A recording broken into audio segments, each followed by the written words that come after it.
अगर हम बात करें संसद के इस 4 दिवसीय विशेष सत्र की तो काफी ऐतिहासिक हम कह सकते हैं संसदीय लोकतंत्र के लिहाज से ये रहा, जिसकी शुरुआत संसद के पुराने भवन में, जिसे अब संविधान सदन के नाम से जाना जाता है, में हुई। और 75 साल की हमारी जो संसदीय यात्रा रही संविधान सभा से लेकर अब तक, किस तरह की उपलब्धि और चुनौतियां रही, इस पर एक अच्छी सकारात्मक चर्चा हमने संसद के दोनों सदनों राज्यसभा और लोकसभा में देखा। और बड़ी सकारात्मक चर्चा रही जिसपे हमने देखा देश के प्रधानमंत्री नरेंद्र मोदी, राज्यसभा में नेता सदन पीयूष गोयल, नेता प्रतिपक्ष मल्लिकार्जुन खड़गे और विपक्ष के सबसे बड़े नेता लोकसभा में अधीर रंजन चौधरी ने के साथ बहुत सारे सांसदों ने हिस्सा लिया और सबने इस पुराने भवन से अपनी जो यादें जुड़ी हुई थी उसको साझा किया। साथ में इस संसदीय यात्रा में क्या कुछ पाया, किनका योगदान रहा, कौन कौन सी उपलब्धि रही, ऐतिहासिक विधेयक जो यहां से पारित हुए, कई ऐसे ऐतिहासिक निर्णय जिसने भारत के वर्तमान और भविष्य में असर डाला, उन सभी की चर्चा हुई। इसके बाद इस पुराने भवन से संसद के नए भवन में संसद बैठा। और जब पुराने संसद भवन से, यानी जिसे अब संविधान सदन कहा जा रहा है, उससे जब सभी संसद सदस्य नए भवन की ओर चले तो उस दौरान क्या कुछ खास रहा, क्या कुछ खास आपने देखा? इसमें संशोधन विधेयक को यहां से पारित किया गया। शालिनी, एक बार आप बात को दोहराएंगी? बिल्कुल सूरज, मैं ये जानना चाह रही थी कि जब पुराने संसद भवन, जिसे अब संविधान सदन कहा जा रहा है, उससे जब नए संसद भवन की ओर सभी संसद सदस्य पहुंचे तो उस दौरान क्या कुछ विशेष नजारा पूरे देश ने देखा?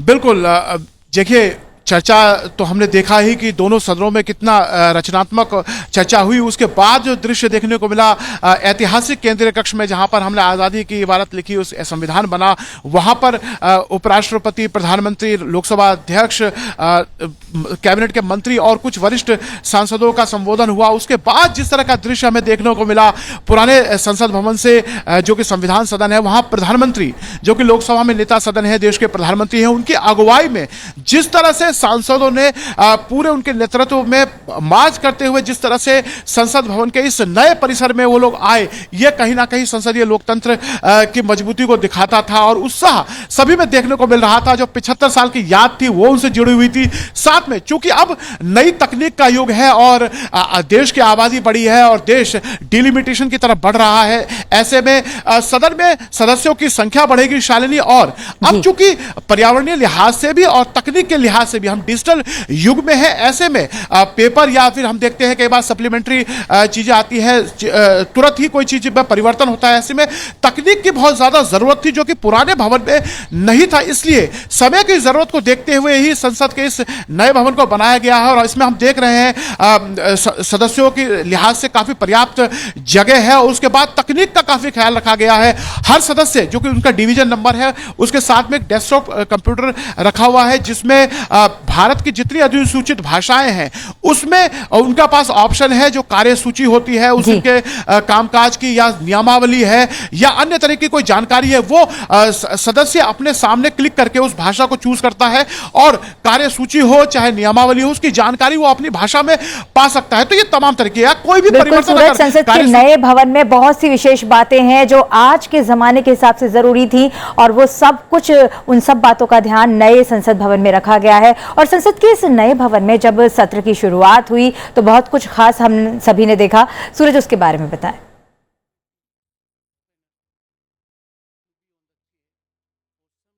बिल्कुल, जब संसद के नए परिसर में हमने शुरुआत देखा शालिनी, तो काफी उत्साहित थे सांसद। जितने भी यहाँ गए सब उत्साह से भरे हुए थे क्योंकि ये भवन एक भव्य भवन था। लोकसभा या राज्यसभा में अब जाएंगी क्योंकि वहाँ जो नक्काशी है वो भी बहुत बढ़िया है। सदन में तकनीक के लिहाज से या आप कहें सुविधा के लिहाज से काफी अच्छा माहौल है। साथ में जब देश के प्रधानमंत्री संबोधित कर रहे थे लोकसभा को, उन्होंने कहा कि एक नए युग की शुरुआत है जहां पर हमें देश की जनता के लिए फैसले लेने हैं है, तो एक अच्छा सकारात्मक युग बना। इसी तरह हमने राज्यसभा में देखा, उपराष्ट्रपति ने भी उसमें उत्साह जताया और तमाम दलों के सांसद काफी उत्साह में थे इस नए भवन में। और चाहे राज्यसभा की या लोकसभा की बात करें तो काफी उत्साह के साथ वो जुड़े हुए थे। और एक सकारात्मक चीज शालिनी देखने को मिली संसद के इस नए भवन में जाने के बाद। आपने देखा होगा पिछले कुछ सत्रों में हम गतिरोध देख रहे थे, एक अलग तरह का गतिरोध बन रहा था और सदन में कामकाज बाधित हो रहा था। लेकिन नए भवन में आप देखेंगे कामकाज जो है निर्बाध तरीके से अच्छा चल रहा था। चाहे बात संविधान के 128वें संशोधन के तहत देश की आबादी को 33% आरक्षण लोकसभा या राज्य की विधानसभाओं में देने की बात रही हो, जिसमें आधी आबादी को निर्णय लेने की जो शक्ति है उस प्रक्रिया में डालने की बात थी, या फिर जो अंतरिक्ष के क्षेत्र में हमने ऐतिहासिक सफलता हासिल की है। हमने चंद्रयान 3 को जो चंद्रमा के दक्षिणी ध्रुव पे उतार कर जो सफलता हासिल की है, जिसका डंका पूरे विश्व में बज रहा है, उसको लेकर बात हो।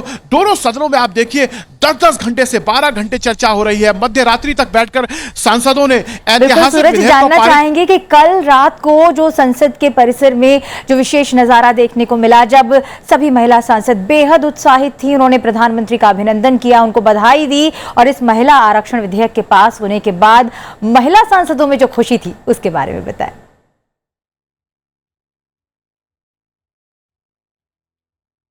बिल्कुल, नजारा ही कुछ और था। आप संविधान के 128वें संशोधन, जिसे नारी वंदन अधिनियम भी हम कह रहे हैं, वो जब लोकसभा और राज्यसभा दोनों में आया शालिनी, तो तस्वीर ही दूसरी थी। मैं पहले लोकसभा का बताना चाहूंगा, जब वहां पर यह विधेयक पारित हो रहा था, आपने देखा होगा लोकसभा में तमाम दलों की महिला सांसदों ने इसमें बढ़ चढ़ का हिस्सा लिया और ऐतिहासिक था। 2 सदस्यों को छोड़ के सर्वसम्मति से वो विधेयक वहां पारित हुआ। और एक अच्छा दृश्य जो लोकसभा में देखने को मिला शालिनी, वो ये था कि दर्शक दीर्घा में जिस तरह से महिलाएं इस चर्चा को देखने के लिए आ रही थी, वो अपने आप में ऐतिहासिक था। वो दृश्य देखने लायक था वहां पर, और जिस तरह से सर्वसम्मति से पास हुआ। उसी तरह राज्यसभा में जिस तरह से हमने कल दृश्य देखा, कल ऐतिहासिक दृश्य था, विधेयक ऐतिहासिक था।